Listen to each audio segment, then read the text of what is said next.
Alrighty, thank you for everybody for joining us this morning or this afternoon, depending upon where you are all at. The disembodied voice that you hear speaking is me, Dave Wilton, your moderator, and I'll be joining you along with our three panelists who are introduced shortly. Just a few housekeeping measures before we get going. If you have any technical difficulties, you can call that number on the bottom of your screen there.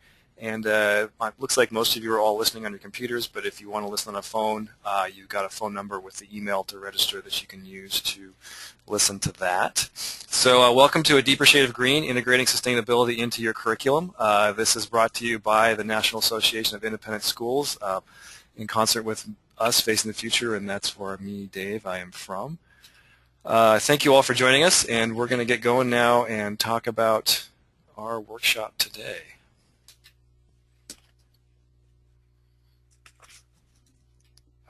So there is a slightly better picture of me. So again, my name is Dave Wilton. I'm the Assistant Outreach Director at Facing the Future. We're a nonprofit based in Seattle, Washington. That's my contact information if you want to get in touch with me.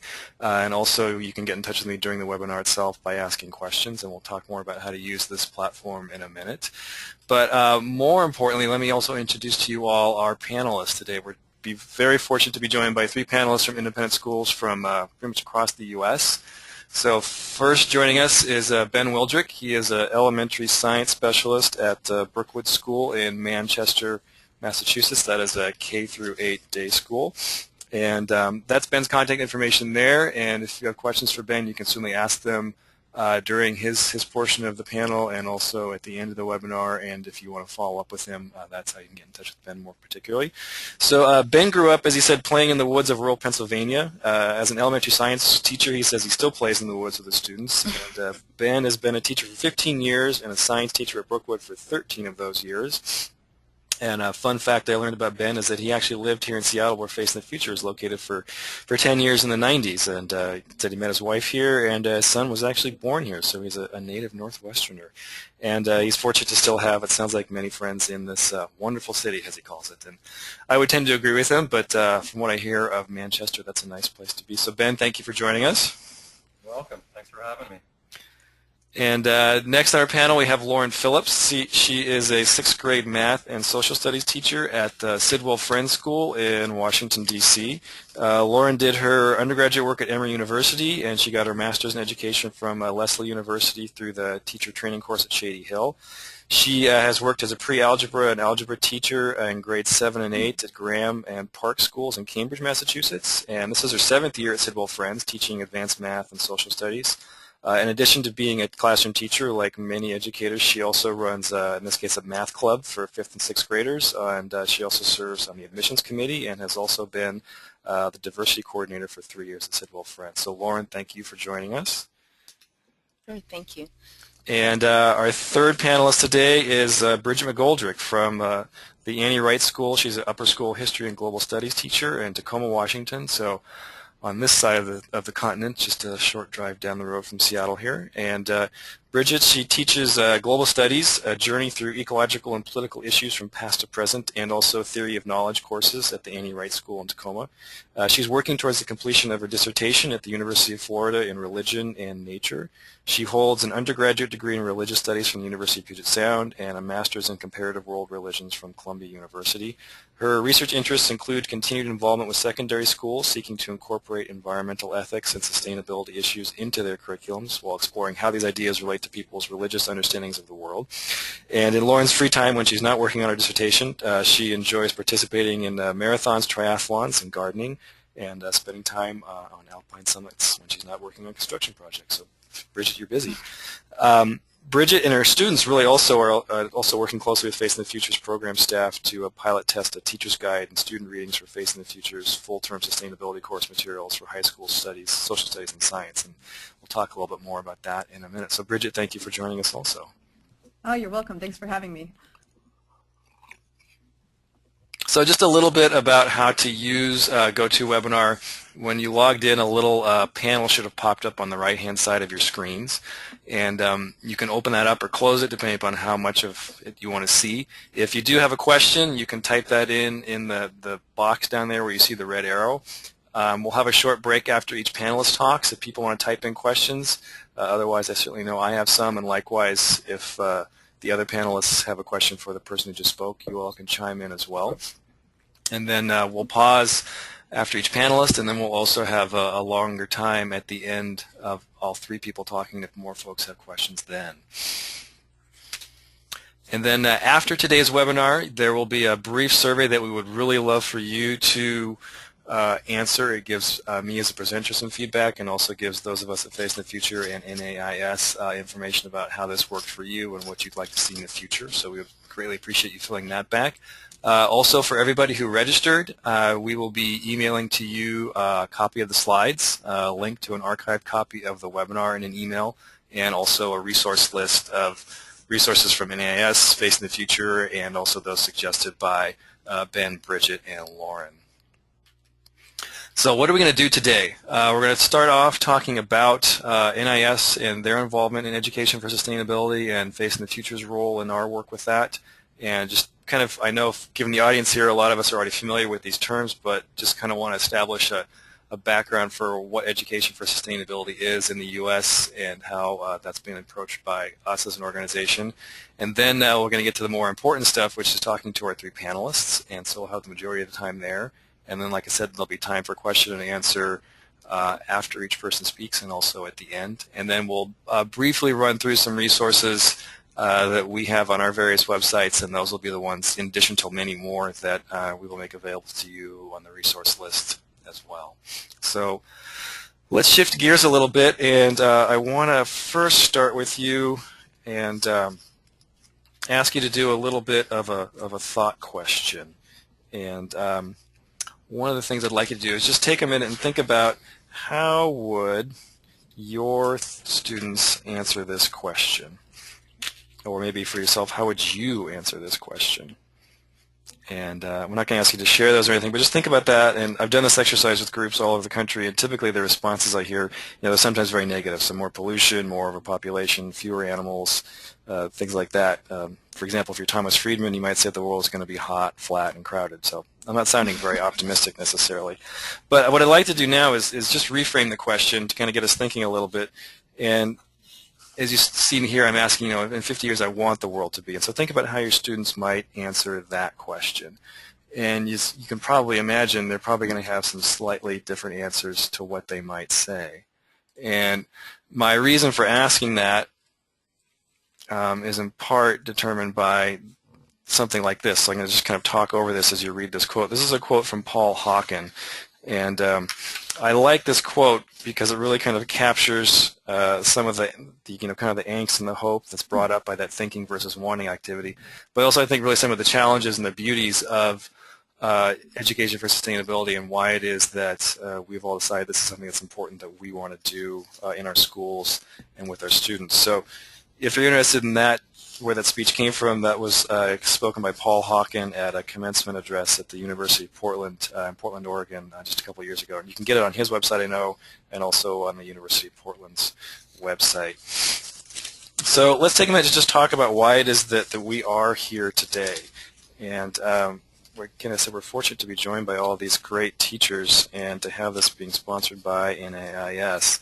And so, I appreciate you all for joining us here. Webinars, they're a great way to gather people from across the country together, and they're also available online afterwards, I know, but there's really nothing like sitting in a room full of people at a conference or theater. There too is something about gathering together virtually in real time, and I want to honor and thank all of you for joining us here today.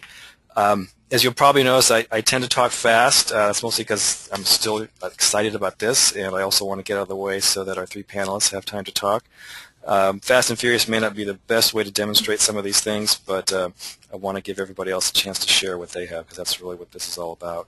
So as I said before, this webinar will be archived, and you'll get that an email tomorrow. So if you miss anything, you can come back to it later, and likewise, you can just contact me if you want to. So we talked about earlier what we're going to talk about today, and those are all kind of what we hope to cover. And I know many of you are already familiar with the concepts of education for sustainability, or EFS as it's sometimes referred to. And whether you call it sustainability education or EFS or just sustainability, or maybe it's just education at your school, it's more than a semantic difference, but we don't want to split hairs here in the next 60 minutes. So to that point, I won't be spending a great deal of time defining it, but at least want to have kind of a background for what it is. So thank you all for being here, and let me tell you a little bit first about NAIS, because I think NAIS has been really well ahead of the curve of the majority of major education organizations in recognizing that sustainability in its many facets is important to the success of all students and schools.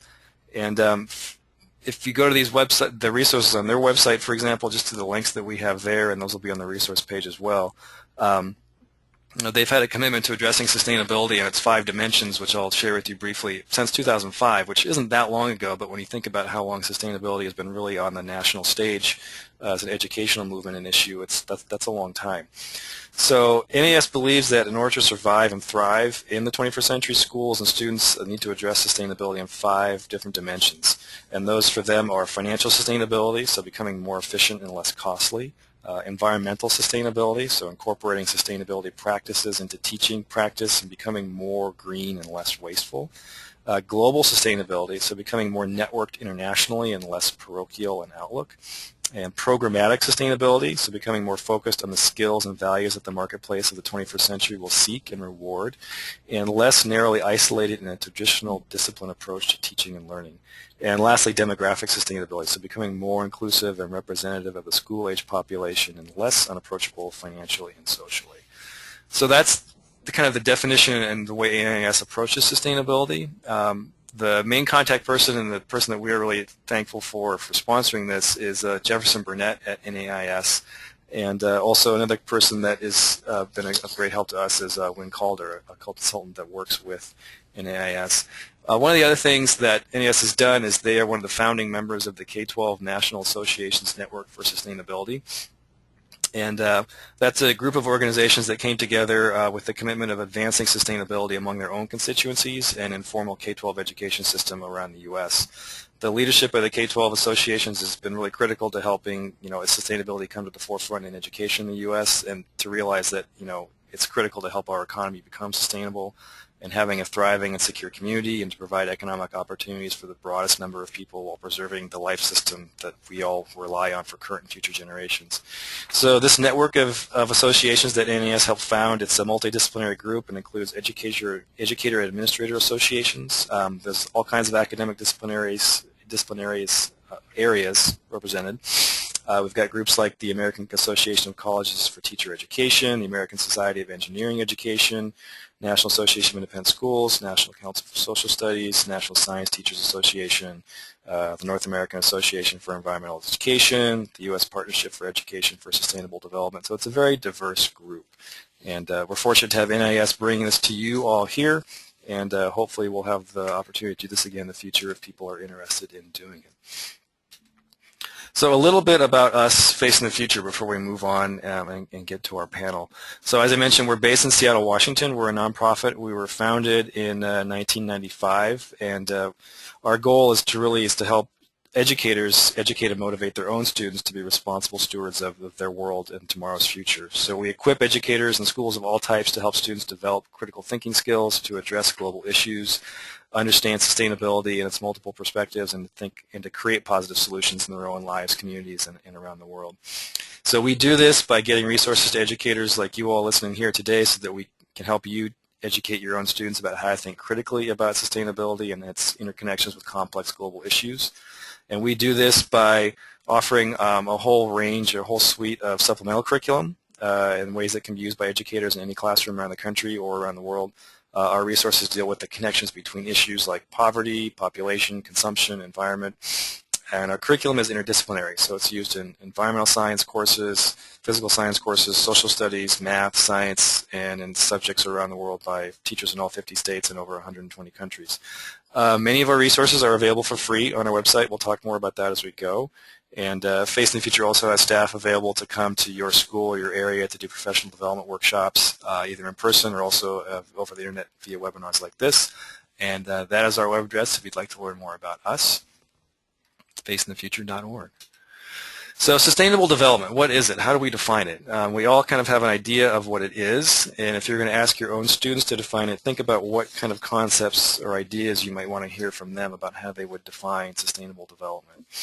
The kind of succinct definition that we use in our work is one that came out in 1987 from the Brundtland Commission, which was the first time sustainable development gained official attention as a major goal in the international arena. The report, Our Common Future, for them means sustainable development is meeting the needs of the present without compromising the ability of future generations to meet their own needs. Relatively short, obviously not the only definition out there. I think if we look throughout time and history, there are other cultures, other societies, other nations that have had similar ideas. Often in North America, folks are familiar with the Iroquois Confederacy's idea of planning for the seventh generation. So that's just one of many ideas that embraces what sustainability is about. Another way of approaching is looking at this way with this three-legged Venn diagram of looking at society, economy, and environment. And sustainability is really concerned with balancing the impacts, positive and negative, of all three legs of this sustainability stool, so to speak. It's also sometimes referred to in business as a triple bottom line, and the goal of sustainability is to keep our environmental house in order while maintaining a healthy economy and the kind of society that supports individual well-being. And so by balancing these areas, we're building a foundation for sustainable communities that benefit people and the planet. And this framework, this kind of tool, can be used to assess the impact of things from a decision about what you're going to have for breakfast to any activity that you might undertake, whether it be who you're going to vote for or what you might buy when you go shopping next week. So it allows people in the future to have the same opportunities to do and use things as people do today. That's what sustainability is talking about. The kind of last part I want to share with you is another framework that we use, which is looking at global issues as they're all kind of hanging in the balance and interconnected. And we do this because we think they're timely, they're engaging, and they allow for meaningful and purposeful development and use of real-world skills in our students. So we like to use this as a way of kind of illustrating the scope of what Face in the Future tries to do with our curriculum resources. And so as you can see, there's a variety of issues hanging there in the balance. And is what we know about mobiles is they're a system, and any change in that system can affect the entire system and ripple throughout the entire mobile. So this could be seen as a negative feedback cycle, for example, as problems with one issue can bump into other issues. So for example, conflict in one area of the world may cause people to move to other locations, placing stress on water or food supply in their new homes, and those may then ripple across to have other issues and other problems throughout the system. This can also be seen, though, as an opportunity for positive results, because if we can find ways to help people and their communities and governments to reduce conflicts, for example, those migration and resource use issues might be reduced. So sustainability education, the reason that we're really here today to talk about things, has lots of definitions also. One of the ones that we have found to be useful is this one written by McMillan and Higgs in 2003. And you can download this from the U.S. Partnership website. It's a white paper on educating for sustainability. And they say that the content and learning methods and outcomes that help students develop a knowledge base about the environment, economy, and society. That's what sustainability education is. So it helps students learn skills, perspective, and values that guide and motivate them to seek sustainable livelihoods, participate in a democratic society, and live in a sustainable manner. There's a great place to start also is the U.S. Partnership, as they have developed a set of sustainability education standards. So if you're looking for a place to start in your own work at your own school, this can be a good place to go. And they're relatively straightforward. There are three broad standards that are then broken out into the major grade bands of elementary, middle, and high school.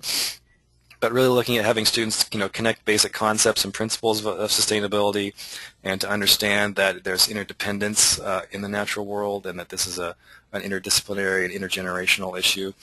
And the last part there is to really have students developing knowledge and skills and the attitudes necessarily to continuously improve things like the health and well-being of current and future generations with both personal and collective decisions and actions. So those are available at uspartnership.org, and those have also been endorsed by the National Council for the Social Studies. And kind of lastly, and interestingly enough, even Arne Duncan has realized that sustainability in green schools and education and environmental literacy are important. And so just recently at the U.S. Green Schools Conference that was held in Denver in February, he gave one of the speeches and said that green schools and environmental literacy, in fact, complement the goals of providing a well-rounded education for the 21st century, of modernizing schools at reduced costs, and of accelerating learning. And so with the launch of the Green Ribbon Schools Awards during this school year, it's going to award 100 schools, both public and private, from around the country for their commitment to reducing their environmental impact, saving energy, promoting better health, and developing environmental literacy in their students. And we're excited for this to be happening. Those recipients are going to be announced shortly, and I know there are schools in each state, both public and independent schools, that have been awarded this Green Ribbon Schools Award. So, to our panelists, I thank you all for waiting for them, and thank you to our panelists for waiting also. So first up, I'd like to introduce Ben Wildrick. And Ben is going to share with us about the work that he has been doing at Brookwood School as an elementary science specialist. So Ben, I'm going to stop talking, and I will turn it over to you. Thank you. Thanks, Dave. I'm honored to be kicking things off here today, and I am really looking forward to hearing from the other panelists as well. So looking forward to that. I have a unique position that I'm an elementary science teacher, a full-time one. So my constituents are first, second, third, and fourth graders.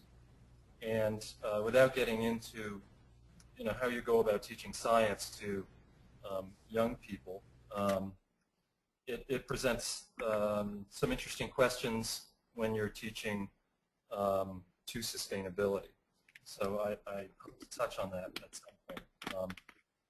But we are a pre-K through 8 day school, about 400 students, roughly 100 faculty plus staff. And I have been teaching EFS for about 7 years now, and probably before that, and I just didn't know it. The thing about teaching sustainability is that you don't have a class titled Global Warming and You, or be more sustainable. For my younger students, that just wouldn't fly. They'd lose interest in that pretty quickly, and I don't think I'd blame them. So you really have to, frame things developmentally appropriately, and that can be tricky when what's perceived as our sustainability issues are, climate change and things that make a lot of people get depressed or wonder, how can I possibly, put a positive spin on this. So what I want to talk about in a sort of case study way is how Brookwood really came to face sustainability education head on. And the way that happened was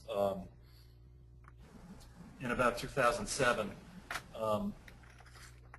myself and several concerned parents got together in my classroom after school, and we just shared our vision of what a more sustainable culture would look like, a more sustainable society, and hence a more sustainable school. And we wrestled with how to introduce that to our school community, to the stakeholders here, least of which were the students. And what we came up with was the idea for a fair. And it was a really wonderful process because we felt that we were, this gang of 7 or 8, and we were kind of flying under the radar, and we were, we had this kind of revolutionary feel to our meetings, which was very exciting. Not the most productive way to hold meetings, but nonetheless, in the beginning, it was great. And what we agreed on as our goal was to do something that would galvanize our school community, to raise interest among our parents and our trustees, to gain the confidence of our faculty and administrators, and to introduce to our students what this whole sustainability thing was, and what does it mean. and it's a really big word. It's a really clunky kind of word, so it doesn't, lend itself to, I don't know, cute poems or something. So this idea of the fair had brought with it a kind of a mandate of community building, and I want to use that term community building because very purposely, because in the 7 years or so that I've been working here in sustainability, the one thing that all of our work here has had in common is community building. And whether you're talking about service learning, whether you're talking about professional development, there's an element of listening to people in your community, acknowledging them and empowering them, that sustainability has kind of, in my experience, at its heart. And it's been one of the most rewarding parts of working in EFS. And community building can be kind of tricky in an independent school, especially our school, which is in a somewhat rural area. We've got upland forests, we've got a wetland, we've got a pond and streams. It's a great place to study ecosystems. But our families drive anywhere from 10 to 30 miles to get here. So, when you talk about community, what does that mean? It's not the same community that many of our students play soccer in, or go shopping in, or live their lives in, for that matter. So that can be a little tricky. And what we found was that as we began to develop our fair, we found our own community of like-minded, sustainability-oriented townsfolk. So what does this fair look like? The first fair, which was in 2007, had local organizations, nonprofits, for-profit. It had students from nearby schools, public and private. It had environmental groups. It had businesses. And so we all set up tables for all these folks. And I'm leaving out, of course, the most important constituent, our students. We just solicited our students and asked them what issues or concerns or interests they had that might fall under this umbrella of sustainability that we were investigating. And they wasted no time in letting us know what what they were interested in. So, as things go, we threw together some ad hoc committees to secure the kids, some ground rules for running a table, and pretty soon we had students running tables at our fair, which is on a Saturday afternoon, right next to these nonprofits and for-profits. So we had CSAs, we had a student-run no idling campaign our very first year. We had the Alliance for a Healthy Tomorrow, which is a local environmental activist group there. We had an incredible teenager who founded a nonprofit called Blanket the Globe. She was 13 years old when she started it. It's an international quilting project. So what I'm trying to say is that as we got into our community and discovered what our community was and invited them to our school, we were blown away. And everyone was blown away. And by that I mean we learned a lot. So our first fair, I'll never forget it. It was a real bear to pull off because we didn't know what we were doing. But that morning when I looked out there at our gymnasium filled with students and all these people who came together on this one day for this one reason, it was one of the more powerful experiences I've ever had as a teacher. So personally and professionally, it was a pretty awesome day. And our students continued the work that they started on that fair. So it turned into this sounds kind of corny, but a celebration of sustainability. And it was so much fun that we decided to do it again. The fair has grown, and we now have visiting authors, courtesy of the hard work of our librarian, who has been Sheila Garrity, who's been very involved in moving our sustainability work forward. We've had workshops, films, and just a real groundswell of support from our parents, who I think, contrary to their initial understandings of what sustainability and EFS would be like, they understood that this was about them and their community, and making it a healthier, safer place for themselves and their kids. In the beginning, there was a little bit of, it seemed as though Al Gore was all that people knew about sustainability, and that added this charged political atmosphere. Thankfully, that was very short-lived, and really didn't hinder us much in terms of those who didn't share our passion for this work. So I'll try to finish up here. But our work as a school, as an institution, has changed in that we've harvested all that low-hanging fruit and have great recycling and composting programs, and there's electricity is monitored and that sort of thing. So there are a number of environmental initiatives that, with our students and through our students, we've achieved. But it's always of interest to me how schools and other institutions deal with that sort of post low-hanging fruit era. There's a lot of celebration when that low-hanging fruit is harvested, and I think the real test of a school and its commitment to community is what's next, what's after that. And by no means do I suggest that Brookwood has has the answer to this, but when I stand up and look around at where we're going, it kind of makes sense in terms of the natural progression.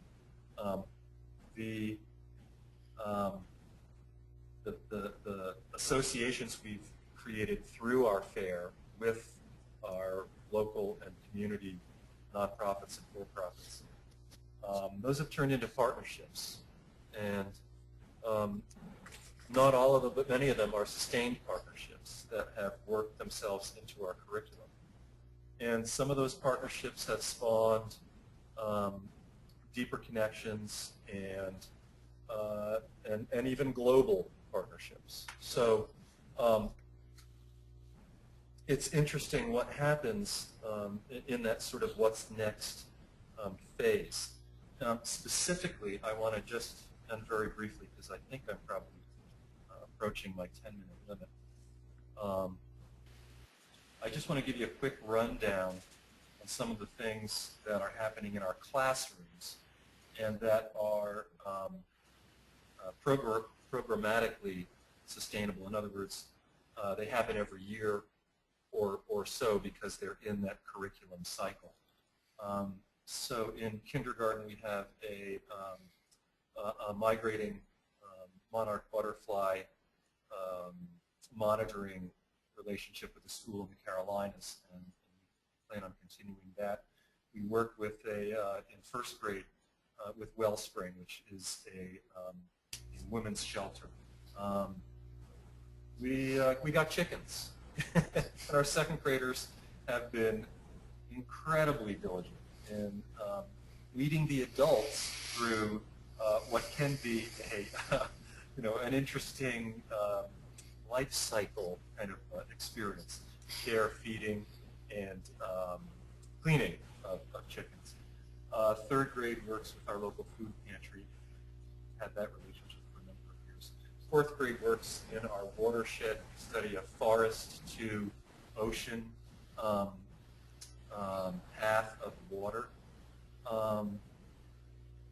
Fifth grade is working with Salem Sound Coast Watch. We are part of Salem Sound here on the Massachusetts coast. We have a coastal stewardship relationship with them where we have adopted a beach. Our fifth graders go out there regularly. We are putting up a beehive to help with second grade study of insects.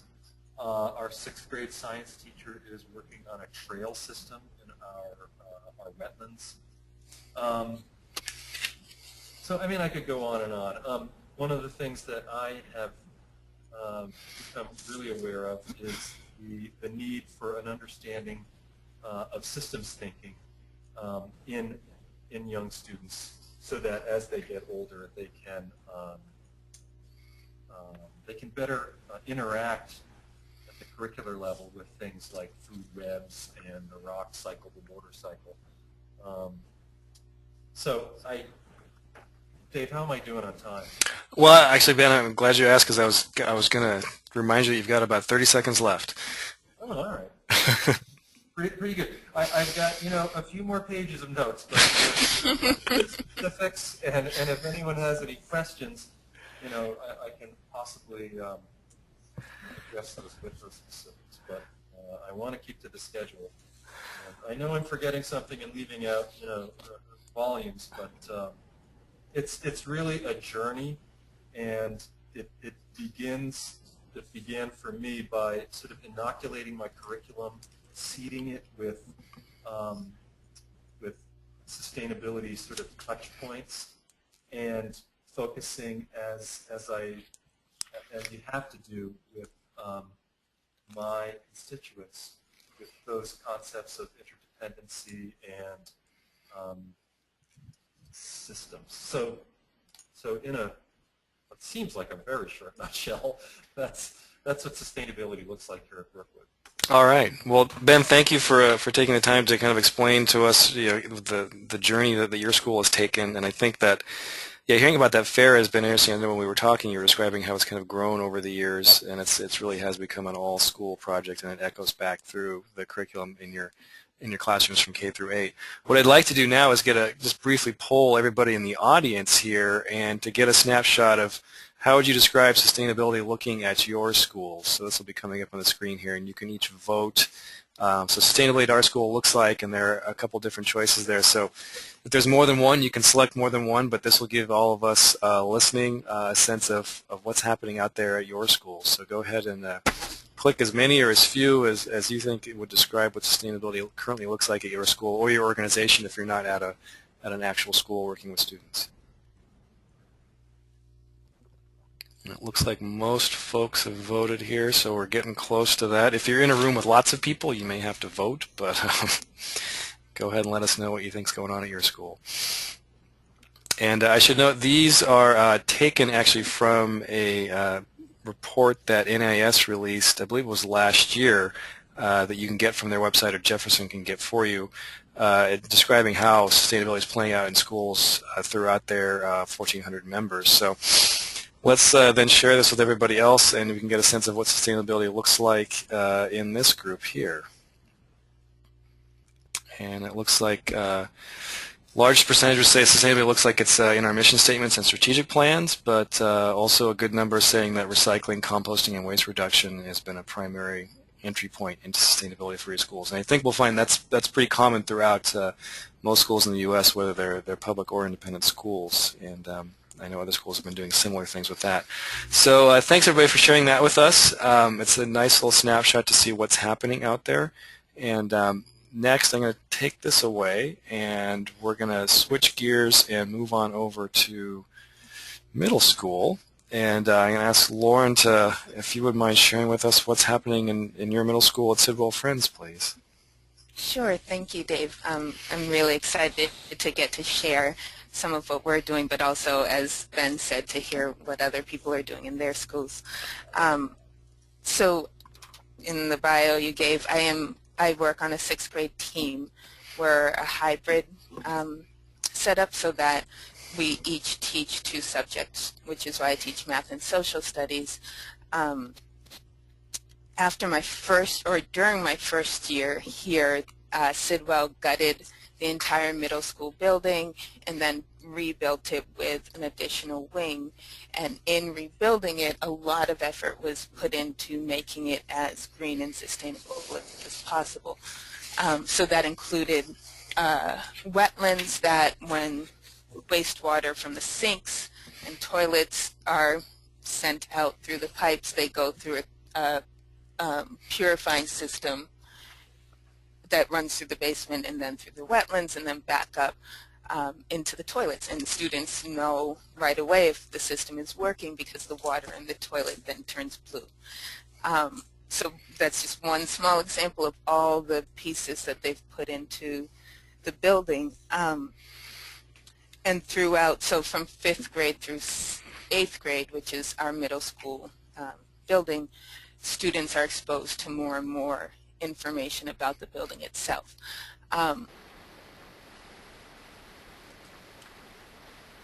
Around the same then, after the building was completed, Sidwell received a Platinum LEED certification, which has been a great acknowledgement for us and definitely motivates us to keep doing the work we're doing. Around the same time that the new building was developed, our middle school principal brought us the Facing the Future curriculum. Before that, we had been using kind of a general geography and culture textbook. The curriculum for 6th grade is geography and social and culture and some current events. So when we saw the new curriculum, we were kind of just given it as a, looks really interesting, see where it fits into your curriculum, use it where you can. And over the last 4 years, we've used more and more of it. And so last summer, or right before we started summer vacation, the 6th grade social studies teachers felt like we were ready to make the leap from a focus on geography and culture to a focus on global issues and sustainable solutions, and use that umbrella or that lens to then look at physical geography and cultures. And so we mapped out all of the units we wanted to cover, all of the global issues we wanted to make sure we touched on, which included microfinance, alternative energy, population, overpopulation, water availability, resource distribution, all of those kind of bigger ideas. And then with that, we matched either region or country.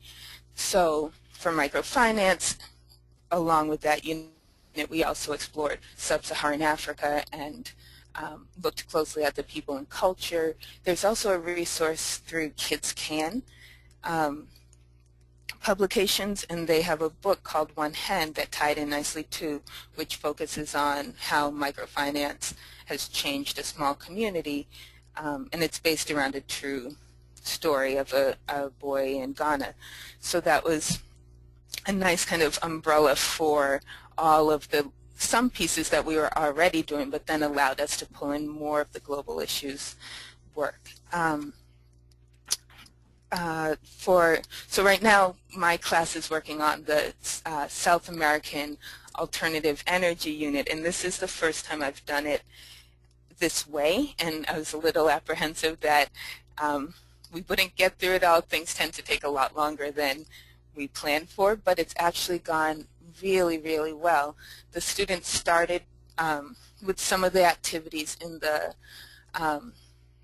engaging students through global issues, activity-based lessons and action projects resource, and did the Toil for Oil, which was great for not only for them to see how oil is extracted from the ground, but then led to great discussions about, well, there are some groups that got all of their oil out, but what does that look like in the real world? Is that really winning, or you've used up your supply?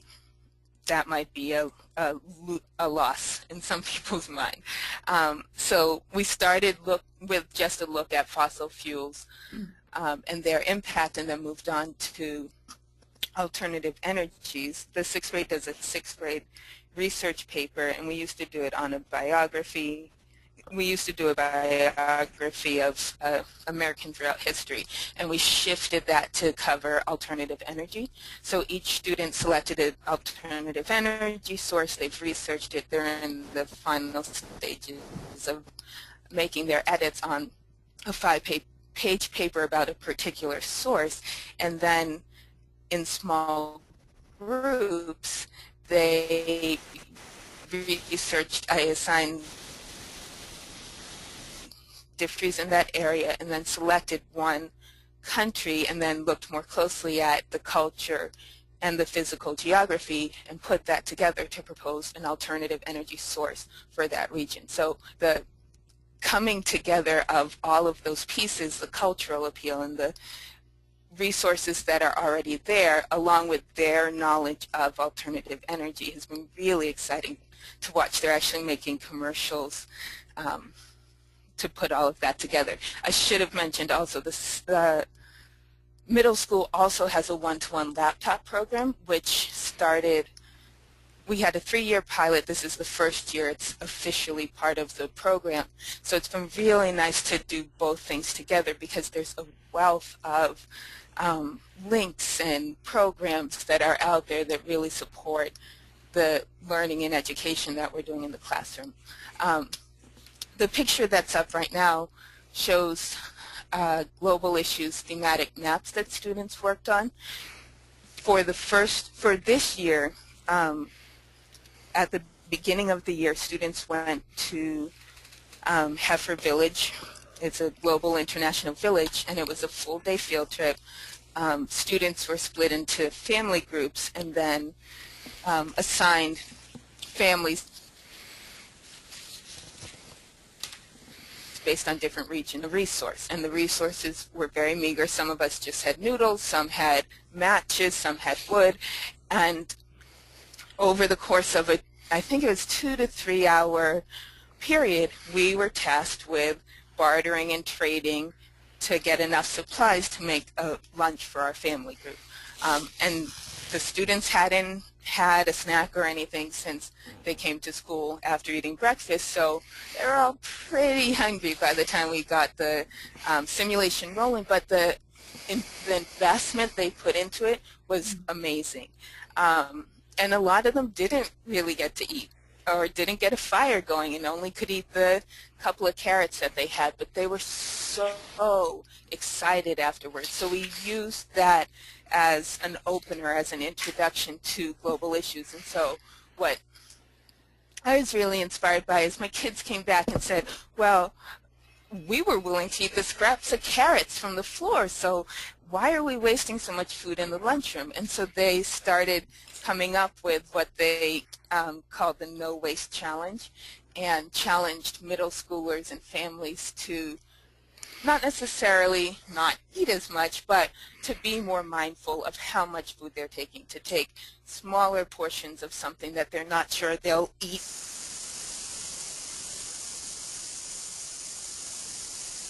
or like. It was exciting to watch their enthusiasm and their ownership of that.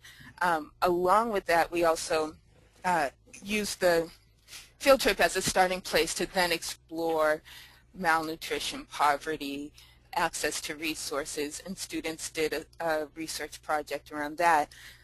They developed their own questions that they were left with after this field trip and used that to build a Poplet, which is a kind of online, if you've heard of Prezi, it's similar to that but much, much easier to use.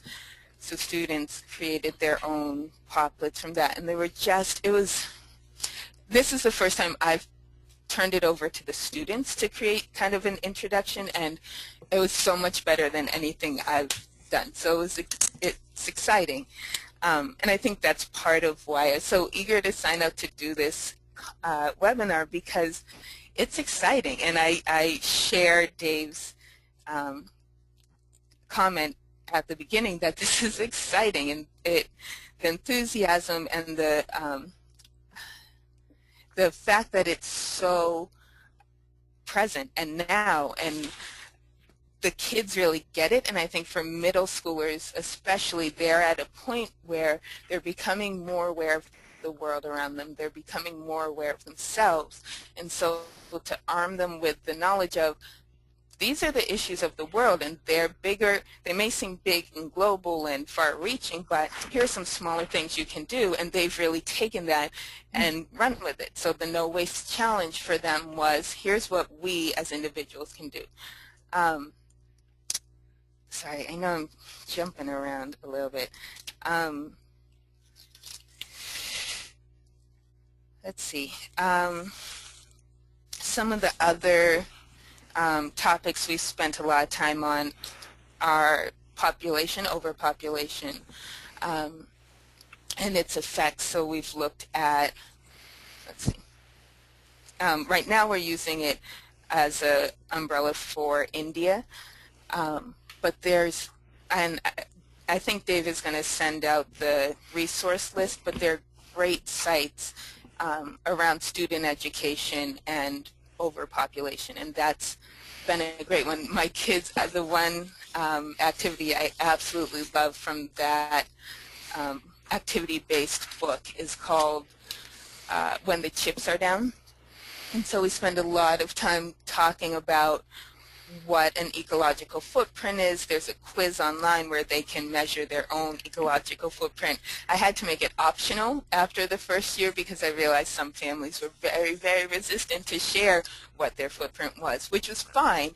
Kids also did a tracking sheet of the amount of trash they produced in a week. So after doing all of that and then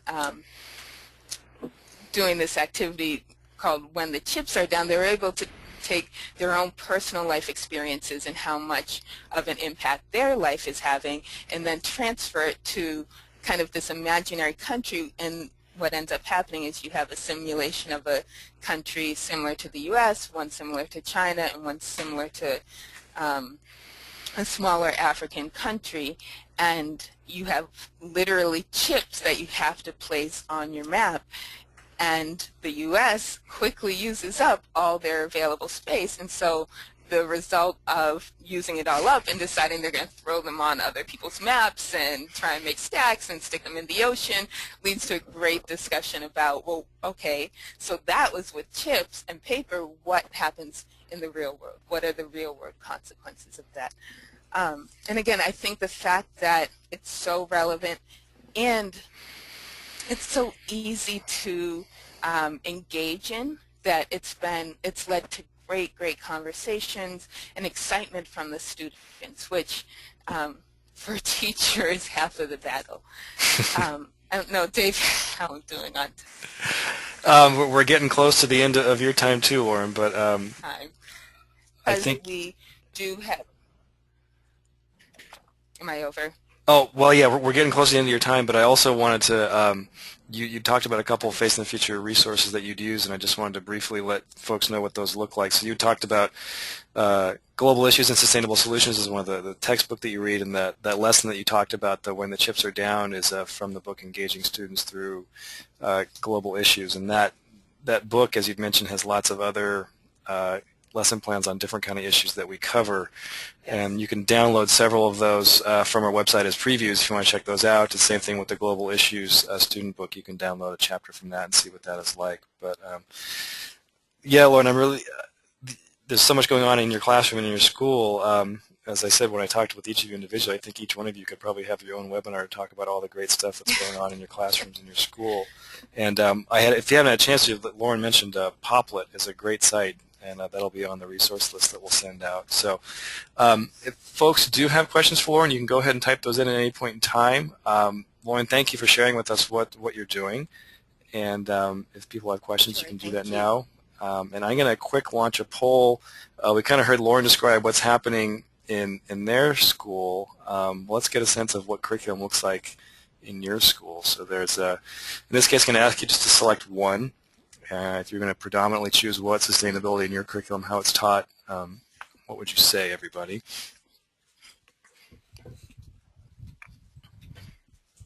And this will give us just kind of a snapshot of what it looks like across the board here in our audience.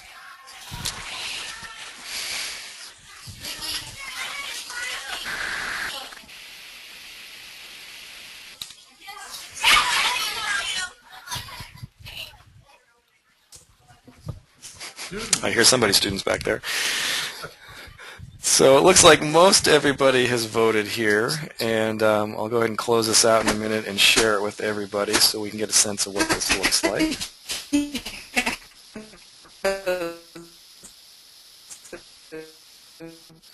Okay, let's share this with everybody else then. So it looks like it's kind of all across the board, which is great to see. So people are in lots of different stages of what sustainability looks like at their schools. But right now, it looks like actually a lot of you are using it as an integrating theme all across throughout your curriculum or throughout your school, which is really exciting to hear.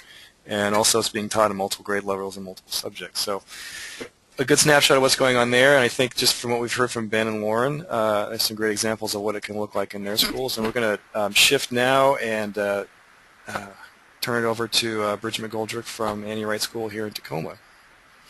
So Bridget, thanks for being so patient. Oh, you're welcome. It was really inspiring to hear what both Laura and Ben are doing. And I'll just reiterate that I think the greatest thing about this has been the students' enthusiasm as well as my parents' enthusiasm. The parents of the students have given a lot of really positive feedback for this pilot course that I am demoing this year from Facing the Future. But one of the interesting things that I wanted to share is the thing that I've realized about sustainability is that I think we've all taught it probably long before it became a defined term that we now develop curriculum around. But I had the challenge of integrating a history course with the sustainability, with the beginnings of what IB requires, because we are a nascent IB school. And part of getting my administration and my school and my department on board with me was being able to convince them that I was still going to be able to meet some of the basic skill sets and IB familiarity for the ninth graders that I teach, so that they were readily able to move on to the next grade level and not be behind in any regard. So as Dave mentioned earlier, my ninth grade course is built around sustainability, and I toggle back and forth between past and present. So the units that we've gone through this year are sustainability and human migration, poverty, human rights, the politics of food. I've done an interdisciplinary project with a physics teacher, and then I've taught about globalization, and right now we're working on a unit related to consumption. So I was just going to give an example of how I've been able to integrate history into this course in some really fun ways. With my Politics of Food unit, we started back with the Neolithic era, and we explored the agricultural revolution, and we moved into the Roman Empire, and we looked at how food was used as a political tool with the idea of bread and circuses. And then we moved forward into the period of discovery, and we looked at the Columbian Exchange and how plants and animals and diseases were swapped between different continents, and how that was sort of the seedbed of early globalization, and examined those impacts a little bit. Moved forward into the Industrial Revolution, talked about food becoming commodified and the mechanization of food processing and the impact that had on our everyday lives. And then we spent some time looking at GMOs and sort of the historical foundations of obesity.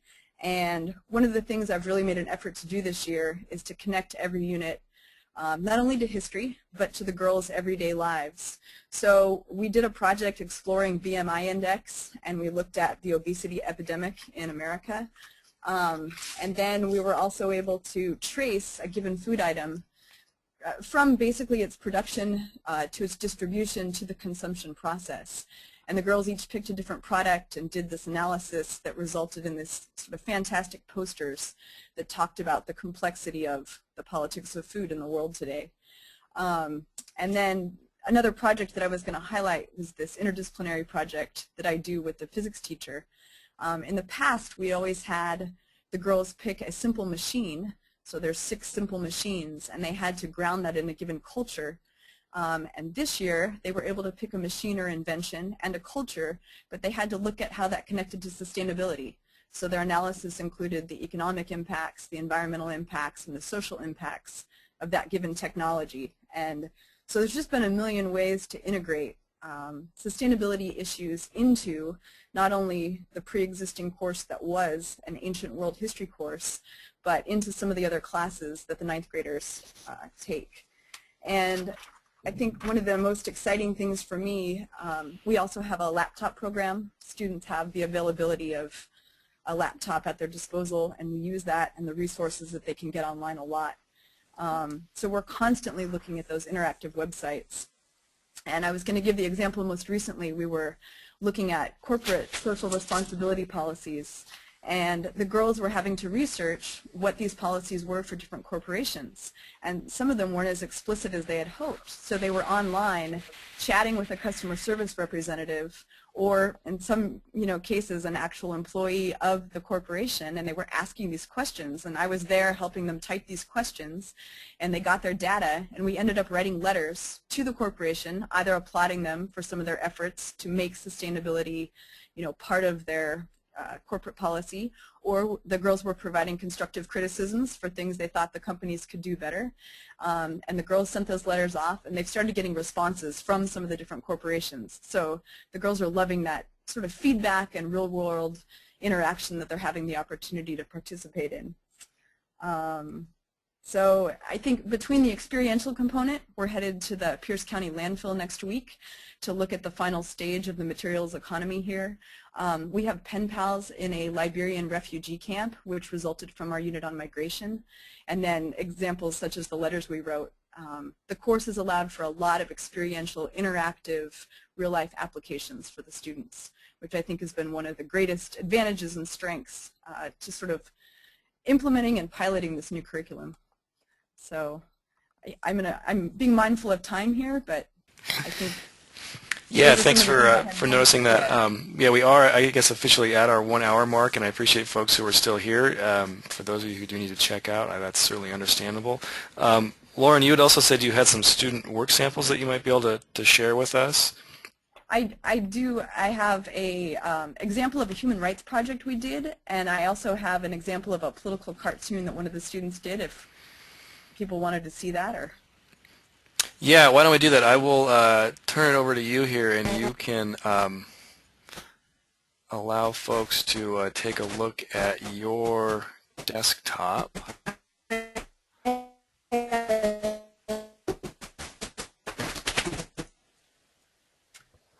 So this was an example of one of the PowerPoints that the girls made in relationship to our human rights project, and they each had to pick a different human rights atrocity, or they were able to pick a particular champion of human rights, or they were able to look at a particular facet of rights that was being challenged. And this particular student chose to look at how people are prejudiced against, or what people's fears are related to AIDS. And I had showed them an excerpt of Philadelphia, which was not a movie they had seen, but I just wanted to show, integrating the technology here. This was just a really neat example. She created an entire museum exhibit, and that was the sort of general rubric that the girls were going to go through. And I was just going to show you a couple of the examples here. She went through and actually created the museum itself, and then displays, and you can click through the entire museum and learn about what AIDS is and the history of its prejudice and the efforts people have made to sort of rectify some of that oppression. And I have 34 students in this course total, and the variety of what they came up with and were able to sort of imagine as a result of our studies with that unit just was beyond my wildest imagination. And a much more simple activity, but equally just allowing the girls to either understand the favorable or the disfavorable potentiality of globalization. This particular student made this political cartoon about the impacts of globalization. So she titled it "All Infiltration Welcome." Her sign below says, global neighborhood, all doors open, and then she kind of shows or depicts, some of the consequences of what she perceives as globalization. And this went along with an analysis of what political cartoons' purpose are. So she was able to talk about the analogy she was making and the irony she was trying to convey, what symbols she used. And so I think the reason I wanted to show those two particular projects, and you can take control of the screen back, Dave, if you'd like, Sure.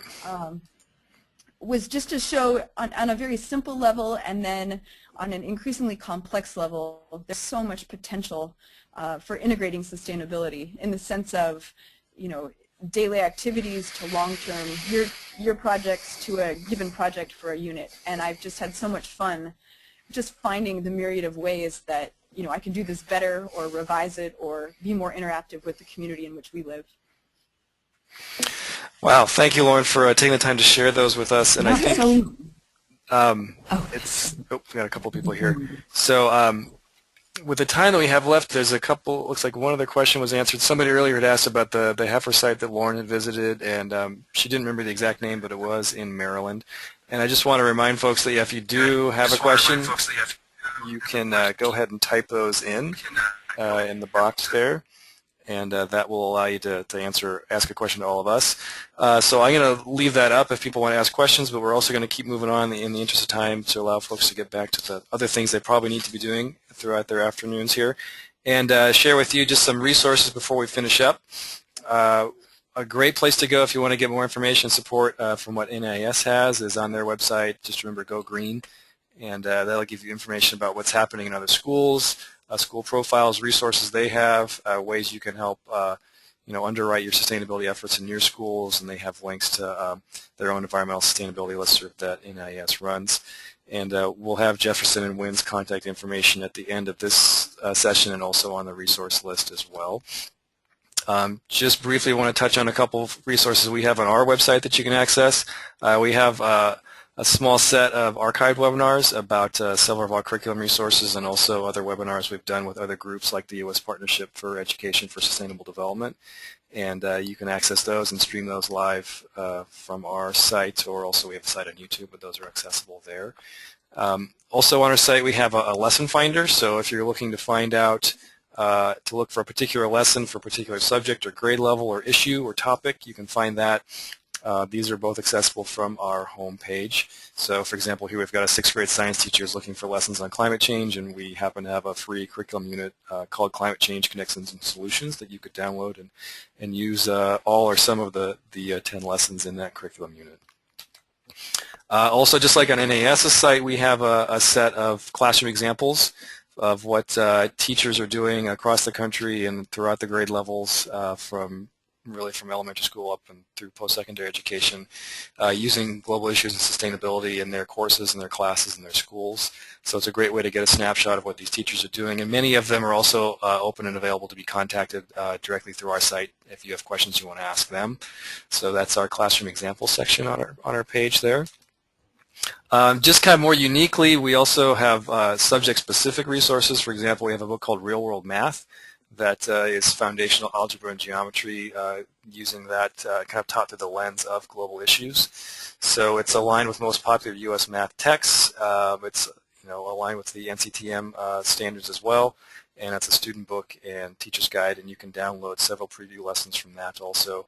And teachers enjoy it because it's a way to use things in multiple kind of formats. You can use it as a hook, you can use it as a reinforcement, you can use it for assessment, or you can use it for small group learning, depending on how your classroom is structured. Also, the U.S. Partnership is the U.S. group that is the partner organization for the UN Decade of Education for Sustainable Development. And we're a little bit more than halfway through that decade already, but that's got links to their education standards. There's a U.S. Partnership listserv as well. They have archived webinars also. There's the white paper on education for sustainability and links to other resources, curricula, professional development, and stories from other organizations as well. So that's just uspartnership.org.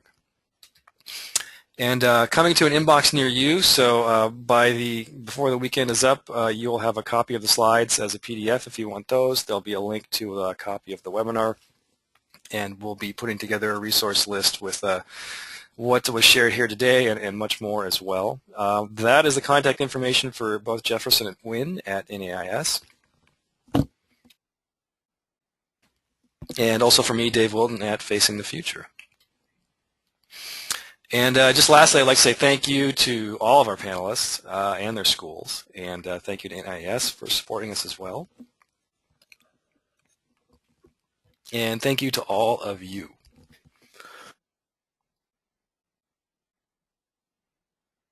It looks like there are no more questions, and I've got a frog in my throat all of a sudden. So with that, we will sign off.